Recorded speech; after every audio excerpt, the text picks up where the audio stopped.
Guys, mga kasiksi, magluluto tayo ngayon ng paksiw na baboy. Paksiw na baboy, Mamaya, paksiw na isda ang sinasabi nyo. Paksiw na baboy. Tingnan nyo, may kamatis siya,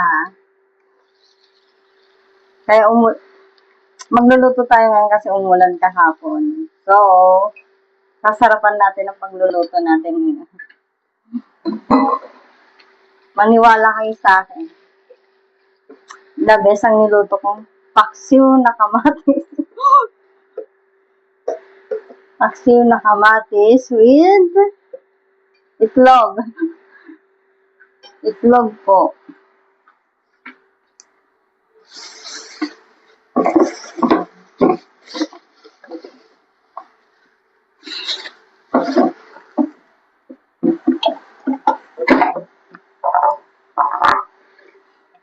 Ang paksiw na baboy po lalagyan natin ng itlog at saka kamatis para maging masarap. Ito na! Ito na! Ito na! Ito na! Ay, natapon! Pun!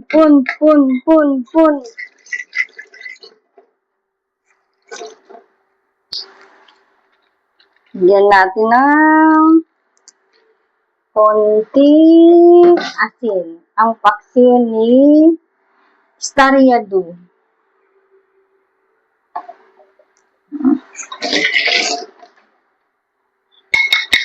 Batilin mo ng ganyan. Sabay sayaw-sayaw na ganyan. Bigla ko nakita ng paksiw na may isda. Ay, paksiw na baboy na may kamatis at saka itlog. Ito na yung pinaka-the best natin ngayon.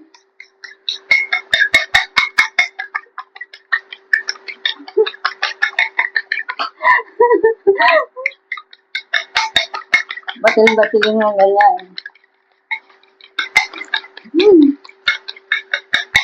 So, dapat matuto kayo guys. Magluto ng paksiw na baboy with kamatis with itlog.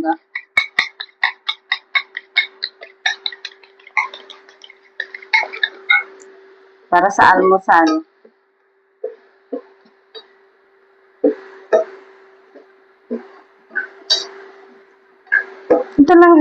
Ito lang yung ginagawa ko lagi, araw-araw. Magluto para sa sarili ko.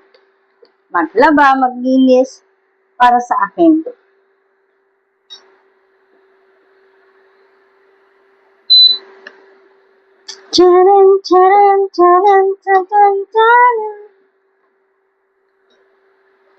Naamoy ko na ang paksiw. So, yummy. Yummy.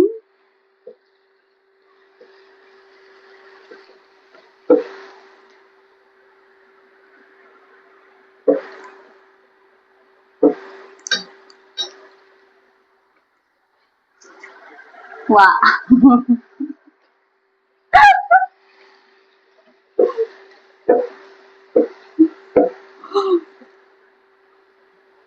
Bati tayo guys. Magluluto talaga ako ng paksiw na baboy. Soon, hindi ngayon. Ang niluluto ko ngayon, kamatis with egg. Baka mamaya magkamali kayo, paksiw na baboy na may kamatis at saka itlog. Kamatis with itlog. Itlog. Yung bang, yung ganun. So, luto na yung kamatis. So, lagyan na lang lagyan natin konting salt. Konting-konti lang. After nun, lalagay na natin ang itlog ni Mang Lando. Ay, itlog pala. Tcharam!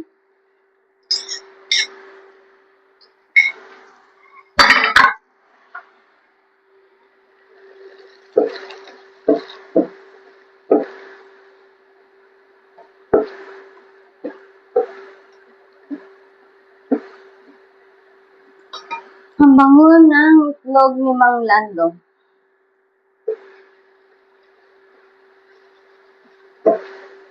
Ay, ang bango ang kwento pala nitong ulam na to.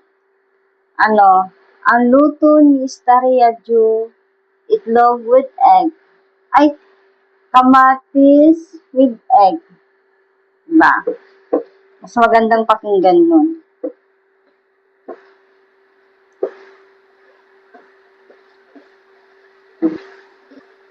It's done! Just 1 minute. 1 minute? Wait, 1 minute lang ha. Luto na siya. So, ready to eat na tayo. Now, did you see it? It's a tomato and egg. Ang tawag dito ngayon, luto ni Stariyaju, kamatis with egg. So, that's it! That's it, guys. That's it. Yeah. Yeah.